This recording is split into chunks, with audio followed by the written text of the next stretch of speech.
నమస్తే అండి. వృషభ రాశి వారికి ఫిబ్రవరి 1వ తేదీ నుండి ఫిబ్రవరి 28వ తేదీ వరకు మాస ఫలితములు ఏ విధంగా ఉన్నాయో తెలుసుకుందాం. వృషభ రాశి వారికి ఈ మాసం ఆస్తులు, ఇతర విలువైన వస్తువులు కొనుగోలు చేసే వారికి అనుకూలమైన సమయం. ఆర్థికంగా బలపడడానికి మంచి సమయమనే చెప్పవచ్చు. ముఖ్యమైన పనులు ప్రారంభించే ముందు కూలంకషంగా వ్యవహరించండి. గృహ నిర్మాణం చేసేవారు సక్రమంగా నిర్వహిస్తారు. ఎప్పటి నుండో పెండింగ్లో ఉన్న పనులకు మార్గం లభిస్తుంది. ఆరోగ్యం అనుకూలంగా ఉంటుంది. అయినప్పటికీ తీసుకునే ఆహారంలో జాగ్రత్త వహించాలి. కొన్ని శుభ కార్యక్రమాలు చేసే విషయంలో ప్రముఖ పాత్ర పోషిస్తారు. ఈ రాశి వారికి నరదిష్టికి గురయ్యే సమయమనే చెప్పవచ్చు. మీరు తెలివి మరియు బాధ్యతగా వ్యవహరించడం ద్వారా ఆదాయ మార్గాలకు మార్గం లభిస్తుంది. కుటుంబ సభ్యుల నుండి ప్రోత్సాహం లభిస్తుంది. కుటుంబ సభ్యుల కోసం ఖర్చులు ఎక్కువగా చేస్తారు. ప్రయాణాలు ఎక్కువగా చేసే సమయమనే చెప్పవచ్చు. తద్వారా అలసటికి గురవుతారు. ప్రతి విషయంలో సమయానికి ఎక్కువగా విలువనిస్తారు. అనుకున్న సమయానికి పనులను సమర్థవంతంగా పూర్తి చేస్తారు.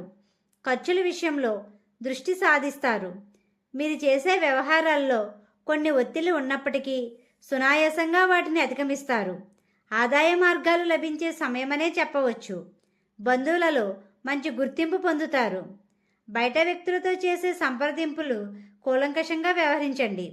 ఆధ్యాత్మిక భావంతో ఉంటారు. అనుకున్న సమయానికి చేతికి డబ్బులు చేరుతాయి. మీకు ఉన్న రుణ సమస్యలు ఉన్నట్లయితే సునాయాసంగా వాటిని అధిగమిస్తారు. మీ చేతులతో రుణాలు తీసుకున్నా ఇచ్చినా బాధ్యత మరియు శ్రద్ధగా ఉండవలసిన సమయం ఇది. ఇంట్లో దేవుని మందిరం నందు లక్ష్మీ గణపతి యంత్రాన్ని పెట్టండి. ఉద్యోగస్తులకు స్వల్పపాటి ఒత్తిళ్లకు గురయ్యే సమయమనే చెప్పవచ్చు. ఉద్యోగ ప్రయత్నంలో ఉన్నవారు బాధ్యతగా వ్యవహరించాలి. మిశ్రమ ఫలితాలు ఉంటాయి. వ్యాపార రంగంలో ఉన్నవారు అనుకున్న లాభాలు గణిస్తారు. భాగస్వామి వ్యాపారస్తులకు అనుకూలమైన సమయం. పెట్టుబడులు పెట్టేవారికి ఈ మాసం అనుకూలంగా ఉంటుంది. విద్యార్థులకు శ్రద్ధ మరియు ఏకాగ్రతగా ఉండాలి. ఉన్నత విద్య కోసం విదేశాలు వెళ్ళే వారికి ఫిబ్రవరి 18 తరువాత శుభదాయకమనే చెప్పవచ్చు. మీకు మార్గమధ్యలో గోమాత కనిపిస్తే ఏదో ఒక ఆహారం పెట్టండి. జీవిత భాగస్వామితో అన్యోన్యంగా ఉంటారు. వివాహ ప్రయత్నాలు చేసే వారికి శుభదాయకం. వాహన ప్రయాణాలు చేసేవారు జాగ్రత్త వహించండి. కోర్టు వ్యవహారాలు అనుకూలంగా ఉంటాయి. ఈ రాశివారు లలితా సహస్రనామాన్ని చదవండి. శ్రీరాముణ్ణి, లక్ష్మీ గణపతిని పూజించండి. గోమాతకు ఆహారం పెట్టండి. ఈ విధంగా చేసినట్లయితే ప్రశాంతత పొందుతారు.